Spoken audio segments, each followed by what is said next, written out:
dia com avui no podia faltar una secció de Fibers en femení. Fibers en femení. Que pugin les tres Fibers. Elles són... Una és la Mireia Oller, que és l'actual presidenta de FIP Alumni. L'altra és la Pilar Conesa, que és CEO d'Anteverti i primera presidenta de FIP Alumni. I la tercera Fiber és Carina Gibert, actual degana del Col·legi d'Informàtica. Endavant.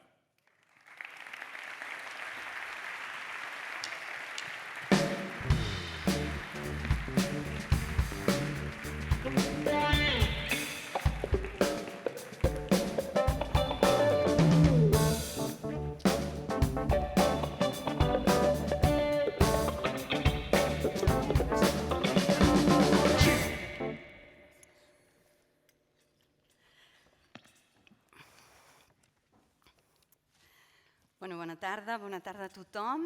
Felicitats per aquest 20è aniversari. Primer de tot dir-vos que estic encantada d'estar aquí en un dia com avui, entre amigues i amics, i avui simbolitzem el testimoni entre la primera presidenta, la Pilar, i l'actual, que és la Mireia. Vols adreçar-nos unes paraules? Gràcies, Carina. Gràcies, Carina. Doncs la veritat és que és un orgull poder estar aquí representant el nostre col·lectiu i acompanyats de tot el sector. Voldria agrair el suport dels nostres partners que ens han ajudat a fer-ho possible i també a la Pilar Conesa i a la Carina, la degana del Col·legi d'Informàtics, perquè crec que és una oportunitat que sumem tots. Gràcies, Carina. Moltes gràcies, Mireia. Quins objectius us heu plantejat com a Junta de FIP Alumni?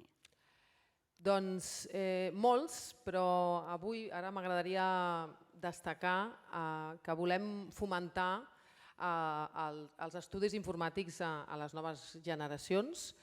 Actualment, cada any comencen els estudis a la FIP, 500 alumnes, 400 del grau d'informàtica, d'enginyeria informàtica, 50 del grau d'enginyeria de dades i 50 del grau d'intel·ligència artificial.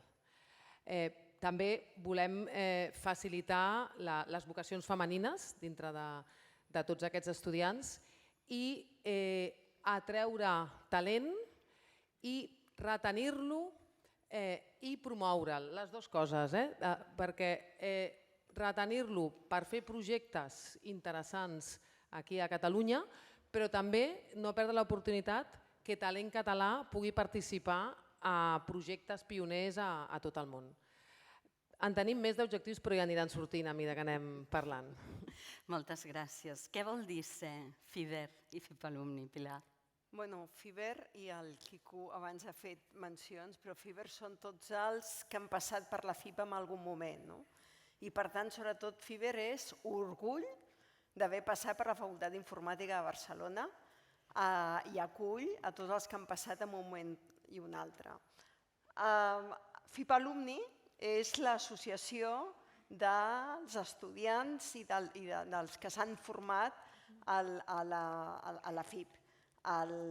Cada vegada FIP Alumni va agafant més força. He de dir que és l'alumni amb més rellevància de tots els alumnis de la Politècnica, és un dels que van començar amb força i avui és un alumni que s'ha consolidat i que fa tot un seguit d'activitats. Pensem que és molt important que es mantingui aquest contacte entre tots els que han passat per la facultat, que avui estan treballant a diferents llocs i que, fruit és aquesta activitat, és la Festivity, que és com l'acte de posar en llarg, de trobada de tot el sector un cop a l'any. Doncs deixeu-me que com a Fiber afegeixi que la Facultat d'Informàtica de Barcelona, a part de ser pionera en els estudis d'informàtica al país, és un gran referent a Europa, i que per damunt de tot jo penso que els Fibers tenim com un sentiment de pertinença especial per la nostra facultat, que jo crec que tots compartim. La Pilar és un referent a molts nivells en el nostre sector, però potser tots no sabíeu que va ser una de les persones clau en el moment fundacional del que era en aquells moments el Cercle Fiber.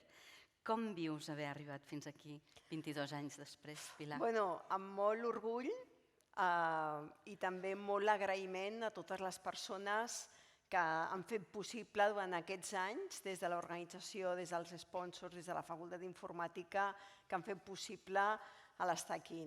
Això van començar el 2001, en Josep Casanovas era el degà de la Facultat d'Informàtica de Barcelona, em va venir a buscar i em va dir: Pilar, és el moment de crear la FIP Alumni. Tot just la FIP anava a celebrar els 25 anys, ara és el moment. Penseu que les referències als alumnis els tenim de les escoles de negoci, de SADE, d'IS, però no havia una tradició.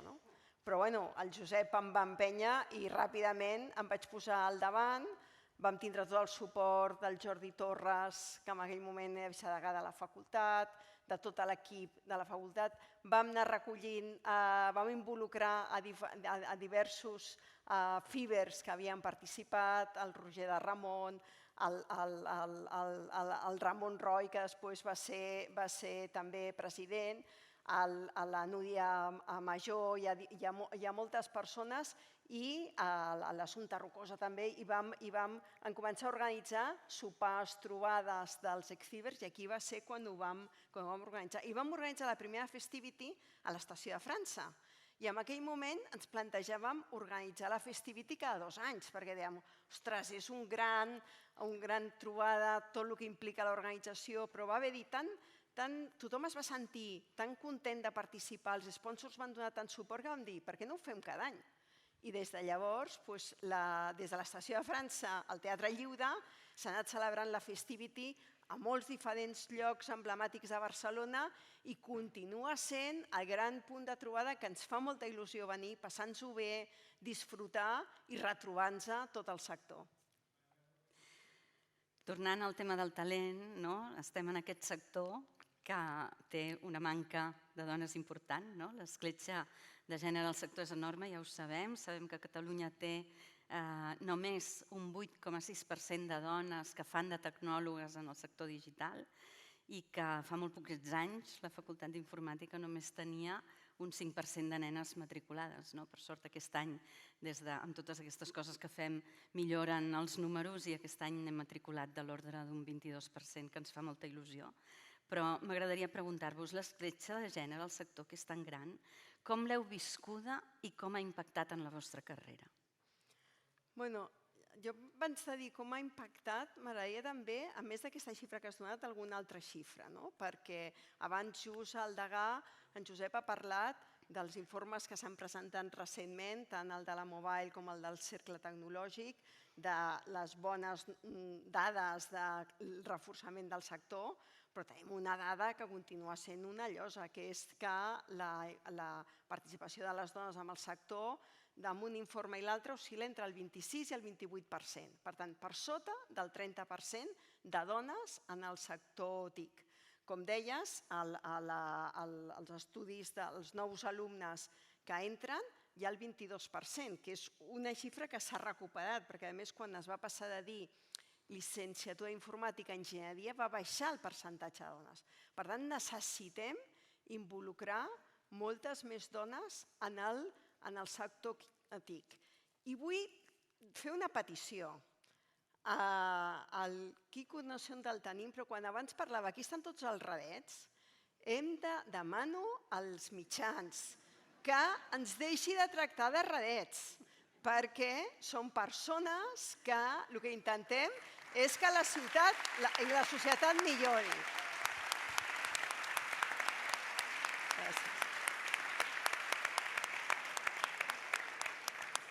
I necessitem que es visualitzin les dones que treballen en el sector tecnològic, que siguin referents per les nenes i per les noies, perquè encara hi ha molt poques noies que vagin a estudiar tecnologia i jo penso que són un element clau d'aportació amb tot el que és el disseny de nous serveis, com millorar els serveis de salut, tots els àmbits on la tecnologia té un impacte. Per tant, necessitem que els mitjans es visualitzi des d'aquesta vessant de millor del sector.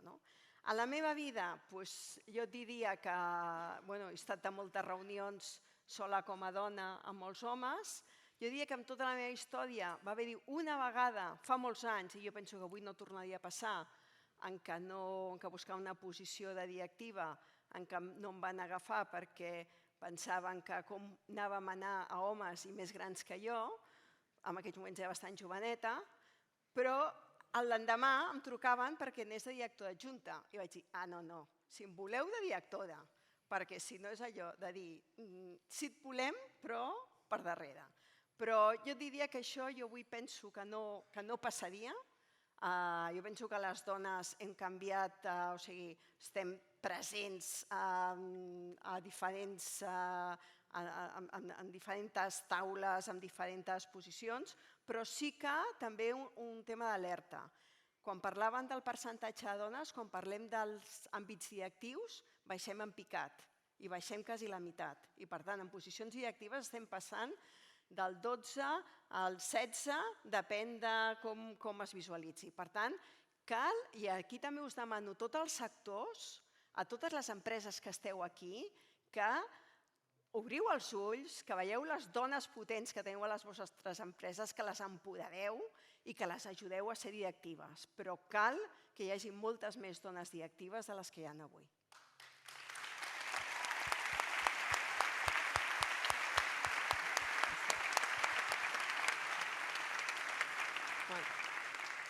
Jo compartiré la meva experiència personal, perquè jo crec que les dades ja han caigut per al seu propi pes. Jo quan vaig començar la carrera era jove, amb empenta i tenia molt clar el que volia fer i no em vaig sentir discriminada.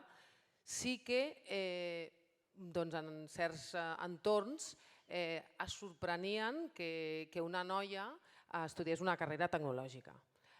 Va ser més endavant, en el moment de la maternitat, que allà vaig començar a percebre que no era fàcil compaginar la criança amb la feina. I sí que vaig notar una pressió social que havia d'explicar el per què, sent mare, no podia estar cada dia a casa a una hora o no podia anar a totes les reunions de les escoles. Llavors, laboralment, ara anem a la vessant laboral, us començaré amb una anècdota. A l'època de pandèmia, que la casa estava inundada de reunions i la meva família participava, encara que fos en segon pla, de moltes de les meves videoconferències.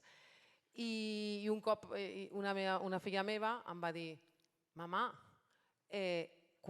per què quan tu parles fins que no ho diu un home aquella cosa no es fa?» I la veritat és que jo, amb tota la meva vida laboral, com que sempre he estat amb el mateix entorn, molts cops siguent l'única dona, per mi és la normalitat, i acostumada a les dinàmiques i a lluitar per això, no me n'havia donat compte, la veritat. I la veritat és que em va fer reflexionar, que alguna cosa està passant.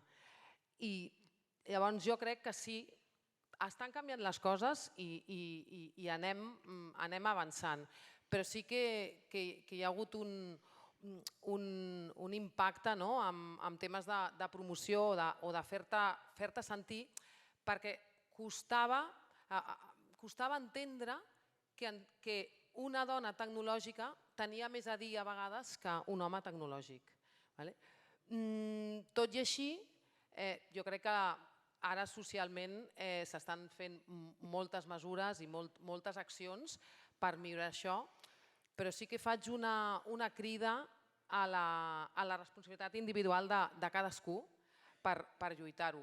A mi m'agrada fer la meva feina, m'agrada fer-la ben feta, disfruto molt, però que s'ha d'ajudar amb mesures que permetin compaginar la resta d'esferes de la meva vida.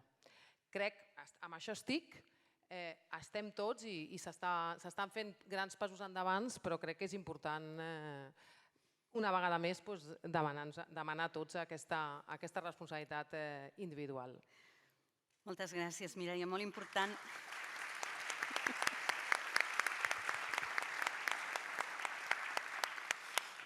Molt important aquesta crida que fem, perquè jo crec que qui més qui menys en aquesta sala, les dones que ja segurament s'hauran trobat situacions similars a les que deien la Pilar i la Mireia, i entre les que jo també podria sumar-me segurament. Moltes hem començat jovenetes, amb equips on érem les úniques dones i potser sense massa recursos per manegar el que passa a les reunions, i això després ha tingut conseqüències en quines decisions es prenen i en com es promocionen les coses o quines propostes van endavant i quines no tant. I aquí jo m'afegiria, com que veig que anem fent crides, doncs mira, jo també en faig una. De fet, en faré dos. Una, em sumaré a una petició que ja més encobertament feia el degà, que és que les titulacions d'aquest sector a Catalunya necessiten generar més professionals. Necessitem que el govern ens ajudeu a que les promocions d'informàtics siguin més grans, perquè no donem a l'abast i tenim un sector que és molt prometedor, que en aquest moment està reconvertint talent de tot arreu i important-lo d'allà on pot perquè no en troba. Llavors, tenim una acadèmia que és capaç de generar aquest sector si ens doneu els medis per fer-ho i jo crec que és una reivindicació que hauríem de fer avui aquí també. I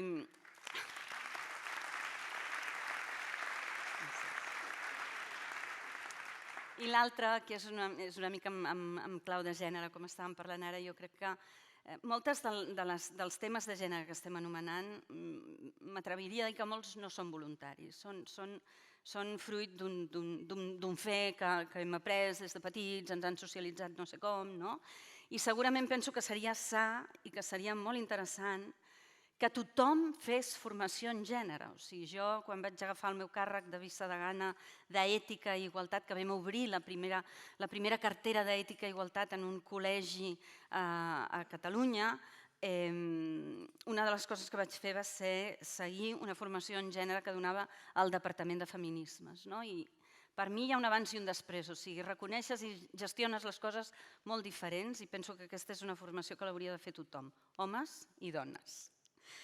Dit això, m'agradaria preguntar-vos amb el vostre recorregut i des d'aquesta mirada què pot aportar una visió més en femení en el sector de les TIC en general. Jo primer he de dir, si les dones no participen de forma activa o participen en aquest percentatge tan baix que hem dit, ens estem perdent tota una mirada. La diversitat, quan abordem o com afrontar qualsevol repte, necessitem mirades diferents per realment fer un bon disseny o fer una bona estratègia. Moltes vegades hem dit de dir, si les dones estiguessin dissenyant els cotxes, serien diferents i ens trobaríem més còmodes en com els portem. Encara són amb una mirada molt d'home. I això passa amb moltes coses. Per tant, necessitem aquesta mirada diversa que també aporten les dones. I sobretot també les dones en general tenim una necessitat de portem-lo de cuidar els nostres sers propers a la nostra societat i necessitem, podríem dir, retornar o tenir cura o com aportem aquesta millora a la societat. Per tant, jo penso que les dones també aportem una visió molt humanista, molt de servei enfocat a les persones, de com millorem la societat i per tant també és molt complementari. Jo sempre dic que és molt més potent un equip d'homes i dones amb diferents visions i amb diferents enfocs i amb diferents mirades que no esbiaixar cap a una banda o cap a una altra. Per tant, les dones han de ser part activa d'aquesta transformació i més en el moment tan crítics que estem visquent de l'evolució dràstica de la tecnologia, tots els reptes de la intel·ligència artificial. Cal incorporar les dones i ho hem de fer, a més, amb una urgència, perquè, com vèiem abans els números, hem anat millorant, però molt poquet cada any. Per tant, si l'evolució continua sent així, és que trigarem en cada 10 anys a tindre una participació rellevant. Per tant, hem de veure com podem donar-li una volta que aquesta incorporació passi a ser més exponencial. Pilar, ja quasi ho has dit tot. Jo només voldria afegir que les dones tenim una vocació de consens, de facilitar, de fer de pont entre la part tècnica i les àrees de gestió o entre la part proveïdor i la part client. Jo crec que aquesta és una altra capacitat femenina que potser els homes també la tindran, però nosaltres instintivament jo crec que tenim una vocació i ens és més fàcil. I complementant el que comentaves, és això, que les capacitats que nosaltres aportem per si soles tampoc, o sigui, no busquem un món 100% femení.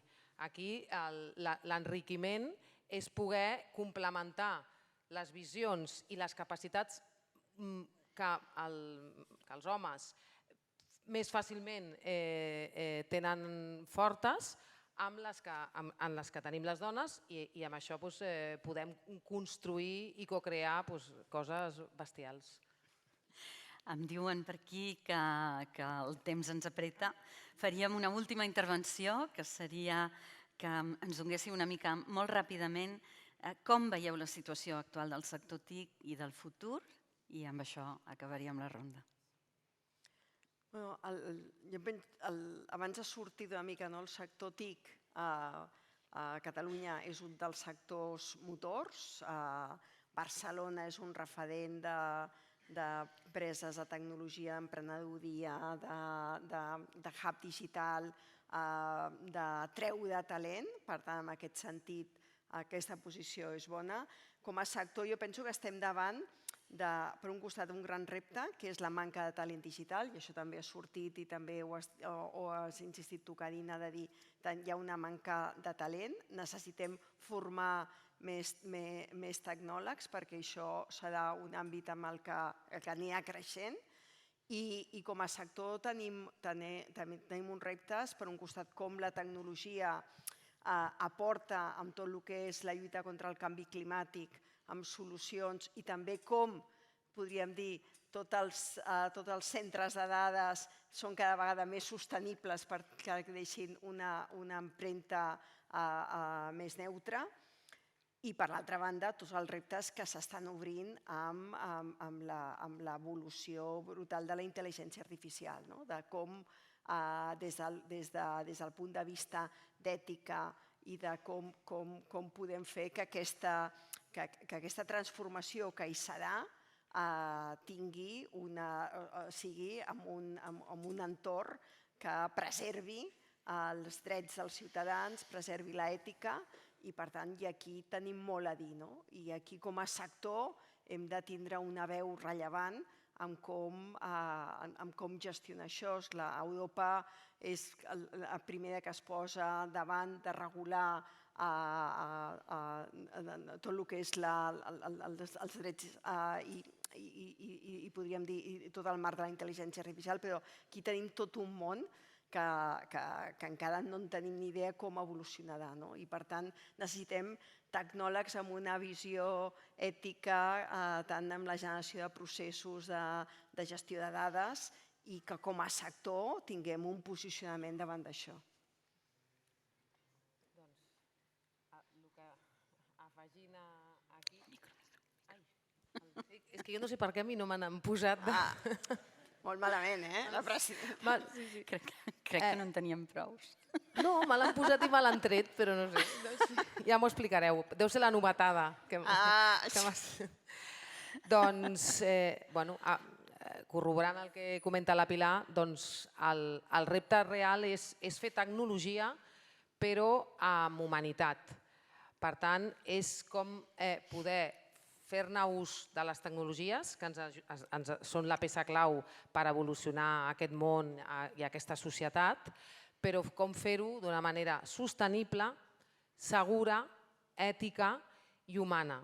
I el repte és com formar i motivar a totes les generacions actuals i sobretot les que van venint per no perdre aquests principis bàsics de que sí, no ho val tot amb tecnologia. La tecnologia ens ajudarà a fer un món millor sempre i quan tinguem clar seguretat, ètica, sostenibilitat i inclusivitat. Jo crec que diria que hem de prendre tots consciència de dues coses que a mi em semblen molt rellevants. Una, que Catalunya té un potencial, ho hem dit ja diverses vegades en aquesta taula, o sigui, realment estem a la frontera de com es desenvolupen les tecnologies TIC, no? I estem avançant molt com a societat justament perquè tenim tot aquest ecosistema que ja és madur i que té unes dimensions que ens permeten ser molt eficaços en aquest sentit. L'altra cosa que jo penso que és important és que agafem consciència com a sector que estem al centre del desenvolupament social, o sigui que la societat digital pivotarà al voltant nostre i per tant tot el que fem en el sector nostre s'acabarà convertint en una infraestructura bàsica que sustentarà tots els àmbits de la societat. I això jo crec que més enllà de que per poder fer això amb solvència necessitem treballar valors de tothom, del que usa, del que implanta, del que crea, del que dissenya, del que forma. Necessitem estar tots junts en aquesta visió de que les TIC i la informàtica en particular ja són una infraestructura bàsica, jo crec que, i crítica moltes vegades. Jo crec que encara hi ha qui es pensa que això és com una cosa que si la tens, però si no la tens no passa res, i ja no estem en aquesta pantalla. En fi, moltíssimes gràcies, ha estat un plaer tenir-vos aquí, un aplaudiment per totes dues.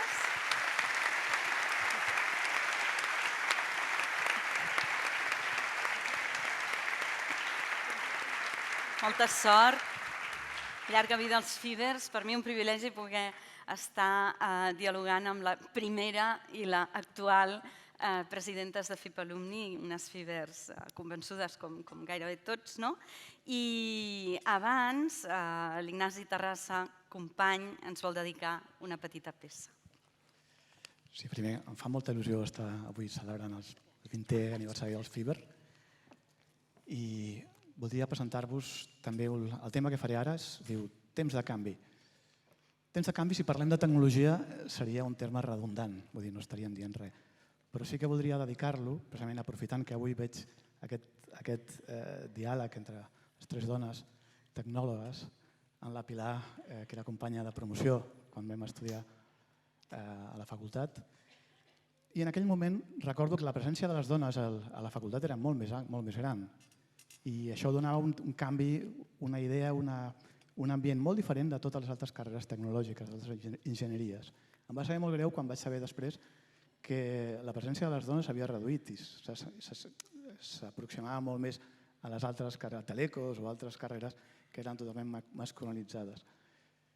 Sé que ara el percentatge està pujant a poc, però voldríem que aquest temps de canvi, aquests canvis s'accelerin per poder que siguin representatius de la societat. I un afegit, ja sentint el que estava sentint ara, és que també m'agradaria que, ja que parlem que és necessari que la presència de les dones a la tecnologia perquè la tecnologia representi a tothom i estigui pensada a la mida de tothom, trobo també a faltar la presència de persones amb discapacitat entre els dissenyadors de tecnologia. I l'única forma que la tecnologia des del primer moment estigui adaptada a totes les persones amb discapacitat o sense és que dintre de l'origen els dissenyadors incloguin també persones amb discapacitat perquè es facin conscients que aquesta tecnologia estigui pensada per tothom. Penseu que la discapacitat és una cosa que amb els anys es generalitza i que potser a certes edats no la veiem molt freqüent, però quan ens fem grans tots augmentem les discapacitats. I amb la situació actual en què tots som usuaris de tecnologia, les pròximes generacions de tercera edat, tots seran usuaris de tecnologia. I doncs penso que ha d'estar adaptada des de l'origen. Esperem que tots aquests temps de canvi, per tot això us dedico aquest temps de canvi.